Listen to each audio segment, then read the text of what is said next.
Dol, mayong adlaw, mangayon ta kog advice kay magplano ko magprofesyonal. Daghan ako experience sa amateur. Unsay may katambag dol? Pila pod ang starting nga premyo kung magpro na ko dol?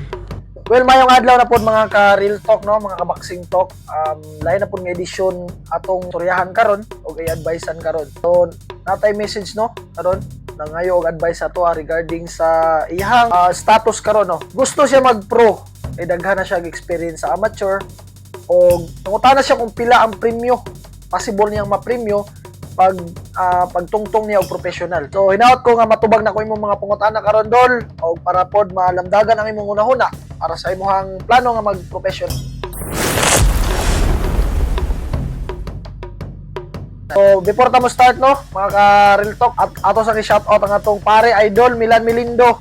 Nagproblema karon kay daghan-daghan siyang basher, pero ako sa tingnan nga dol okay ra na kay part na sa atong more basher, more views daw. So dol, ingat-ingat dira o God bless and more power sa imong vlog teaching some techniques and the fundamentals of boxing. Of course, advance ang iyang training, experience sa iyang experience, advance ang iyang mga gitong training, daghan og mga tudlo niya nga advance. Dako kayong tabang sa mga amateur nga nag-start pa para pod madagdagan ang ilang mga of course, dili lang kay nakita nila sa TV, no, sa mga video sa YouTube nga mga basic fundamentals of training, dili lang kay nakita nila og sundugon nila. So, ma-actual gyud niya kay si Idol Milan nag-promote karon siyang pre-trial or baga pre-training session, no. Daghan siya promote karon nga mga lugar nga libre, dagaan niya og libre og hatagan niya og oras sa iyang training. Libre na siya, guys, no, which is mo ano lang mo dala lang mo sa mga gamit nga iyang gi-required. So di na to dugayon, no.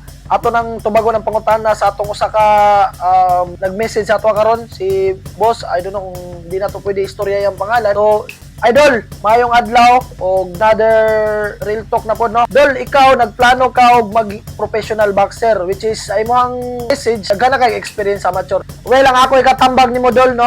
First nimong buhaton dol, magsugod kag professional boxer, pangitaon gyud nimo dol ang nindot nga promoter. So kung asa mga nga lugar karon daghan tag promoter diha sa Pilipinas nga mo promote gyud nimo. Natay PMI sa Bohol, natay IPI sa Cebu nga mo promote, Big Yellow o asa ka man nga paan sa Pilipinas dol, asa man ka na nagpuyo sa Pilipinas. So makita nila nga nakay potential. First gyud nimong buhaton dol, mangita ka promoter. Kung ikaw wala kay kagasto sa imong kagalingon, gusto ka naay kay monthly income, so mangita po kag manager. Ang manager may mo manage sa imuha, sila may mo finance sa imuha regarding sa imuhang monthly training allowance. Sila mo provide sa imuhang mga gamit like boxing gears, gloves, etc. So daghan mo na mga ano nila, no, may tabang nila na ilang trabaho kumbaga sa ilang sa side nila. And of course, kung mag-manager ka, syempre na magimoy contract kana, mo sign ka contract with the manager, adto ka sa GAB, mag-signing mo contract dito.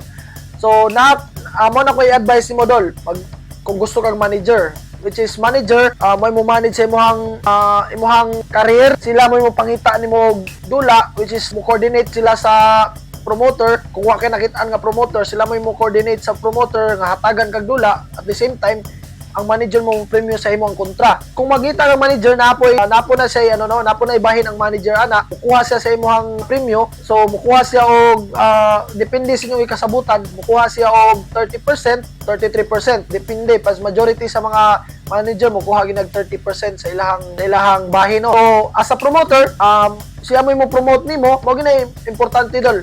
Promoter, kailangan ka mangita og promoter dol nga mo promote sa imong career nga maghatag kanimo og permi nga dula. Kay ang manager sometimes mangita gyud na sila promoter nga i-insert ka sa mga dula, i-insert kanila og na big card, ubayad ang manager sa promoter nga i-insert niya akong boxer para makadula, ako lay mo bayad sa kontra.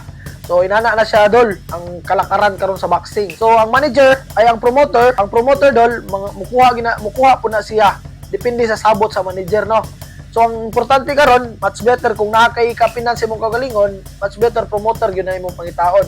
Kung maswertean ka ay makakita kag manager at the same time promoter, much better dol kay usahon na nila kuha ang ilang bahid. So sama sa akong gingon, boxing is give and take. So boxing is a business now. Naagin ang business sa boxing dol. Kailangan mo kita po ng manager, ang promoter nimo, at the same time ikaw mo kita po sa imong kahago sa as a boxer. So now sa imong unang pangutana hinaot nga natubag nako. So sa ikaduha nimong pangutana, pila ang usually premium dol first professional boxer nako? Inani niya dol, ang first professional boxer nimo, first professional fight nimo sa professional, mo range gina siya dol either 2,000 per round or sometimes naagi na kung sa imong 4 rounds nimo, kung 4 rounder ka, di ka wala kay credentials kayo sa amateur, dili ka pwedeng i-direct og 6 rounds. So mag-start yo ka og 4 rounds. So imong 4 rounds dol, mo range gina siya og tag 2,000 to 3,000 per round. So kung i-estimate nimo 2,000 to 3,000 per round, naagi na mo range gina possibly siguro sa imong 4 rounds nimo naa kay 8,000 or something 10,000 ana. So kung imuhang una-unahon 10,000 sud sa tulo ka buwan nimo nga training sa first professional fight nimo 4 rounders. So 10,000 ang imuhang premyo. Mana ako ang estimated no kay sa amo before ako ang per round is lahi man sa karon og sa una.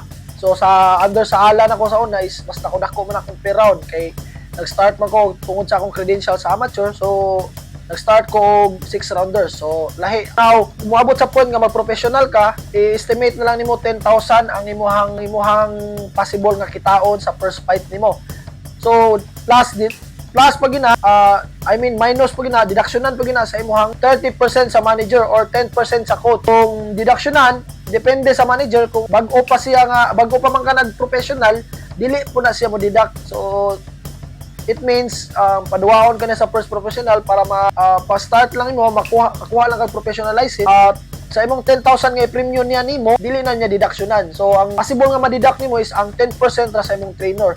So 10,000 minus sa 10%, kuhaan na sa kalibo, so naa na kay 9,000. Mo na dol, ang imong estimated nga kitaon either 9,000 or 8,000 sa imong first professional boxing career. Sa mga gusto mag-professional no, o naibalak mo professional, ang akong tambag ug advice ninyo guys, much better nga mo experience mo daghan nga amateur, which is build up your credentials sa amateur kay kana mo may maghatag kaninyo og dako nga price, kumbaga dako nga kitaon nyo pa the time nga mag-professional mo. Naamoy nga lang sa amateur like martials, Olympian boxers, so nana sila nga, so maka naagi na sila kumbaga nanagi na advantage sila, dako ang ilang makuha by the time nga mag-professional sila tungod sa ilang credentials o pangalan sa amateur. So diri na lang no, hinaot ko dol nga natubag na ko ang imong pangutana about sa imong pag-professional o sa premyo nga gusto mga dungog nimo. And thank you so much sa mga ka-real talk, boxing talks, and